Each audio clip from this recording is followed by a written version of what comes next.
আসসালামু আলাইকুম everyone, welcome to new another blog. আবার চলে আসলাম আপনার মাঝে অনেক অনেক অনেক দিন পরে নতুন আরো একটা ব্লগ ভিডিও নিয়ে। সো এই ভিডিও শুরুতে আপনাদের সবাইকে জানাই ঈদ মোবারক।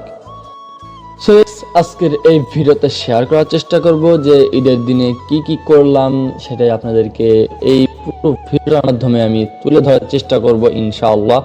সো এই ভিডিওটা কেমন হলো অবশ্যই কমেন্ট বক্সে কমেন্ট করে জানাবেন। ভিডিও ভালো লাগলে ভিডিওতে লাইক করবেন, কমেন্ট করে জানাবেন এবং ভিডিওটা বেশি বেশি বন্ধুদের মাঝে শেয়ার করবেন এবং চ্যানেল নতুন হয়ে থাকলে চ্যানেলটা সাবস্ক্রাইব করবেন এবং যারা সাবস্ক্রাইব করেছেন তাদেরকে জানাই অসংখ্য ধন্যবাদ।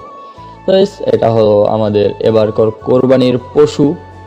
দেখেন পশুটা আর কি, গরুটা ছিল একটু রাগী টাইপের।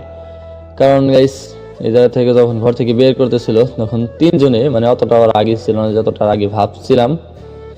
বাইরে রাখা অবস্থায় যে পরিমাণে রাগী দেখাইতেছিল ওরে, কিন্তু আসলে ওই পরিমাণে রাগী ছিল না। সো চলুন সেটা না বলি, তা শুরুতেই গরুটাকে বের করে নিয়ে আসছে একবার, যে আমরা যে জায়গায় গরুটাকে কোরবানি দেবো সেই জায়গায় নিয়ে যাচ্ছি গাইস। এবং নিয়ে যাচ্ছি আমি এক বালতি পানি নিয়ে যাচ্ছি, কারণ গাইস পানিটা কিছুটা হলেও লাগবে। কারণ এই জায়গায় হয়তো একটু ধোয়া লাগবে, একটু মোছা লাগবে, একটু পরিষ্কার করা লাগবে, যেহেতু আমরা এই যে গোশটা বানাবো মানে মাংসটা বানাবো, এই কারণে যে একটু পরিষ্কার করতে হবে। এই দেখেন এটাই হলো আমাদের গরু, মানে আমাদের যে কোরবানির গরুটা আছে এটাই হলো সেই কোরবানির গরু।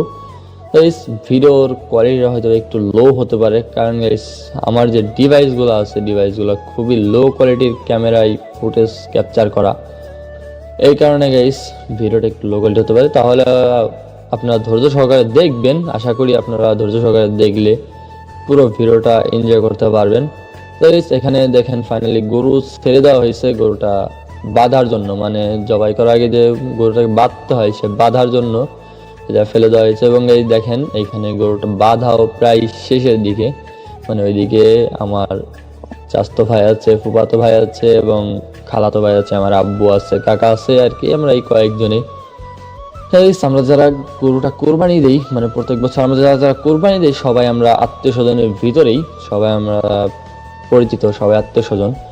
এই কারণে গাইস আমাদের কোরবানি তত সমস্যা হয় না। এবং গাইস আমরা চেষ্টা করি প্রত্যেক বছর কোরবানিতে নিজেদের গরুর মাংস নিজেরাই বানানোর জন্য, এবং নিজেদের গরুর মাংস নিজেরাই কাটার চেষ্টা করি প্রত্যেকটা বছর। কারণ গাইস নিজেরা কোরবানির ভিতরে গরুর মাংস বানানোর মানে গরুর মাংস কাটার একটা মজাই আলাদা। কারণ গাইস সবাই মিলে আনন্দ করব এবং মাংস কাটবো, এটাই ঈদের নতুন একটা মানে ঈদের একটা আনন্দ। কারণ কোরবানি ঈদের মূল আনন্দ এটা, যারা কোরবানি দেয় তাদের জন্য মূল আনন্দের বিষয় হলো এটা যে নিজেরা গরুর মাংস কাটতে পারে। এই দেখেন এখানে গরুটাকে ছিলে মানে চামড়া ছাড়াই নিয়ে আসছে, এবং এখানে দেখেন আমার এক ভাই গরুর মাথাটা চুলতেছিল। ক্যামেরা ধরা দেখে মুস্কি একটা হাসি মারছে গাইস, এই মুস্কি হাসিটা দেখে আপনারা অবশ্যই ভিডিওতে লাইক করেন। তো দেখেন এখানে কাটাকাটি চলতেছে এবং কাটাকাটি প্রায় শেষ পর্যায়ে গাইস।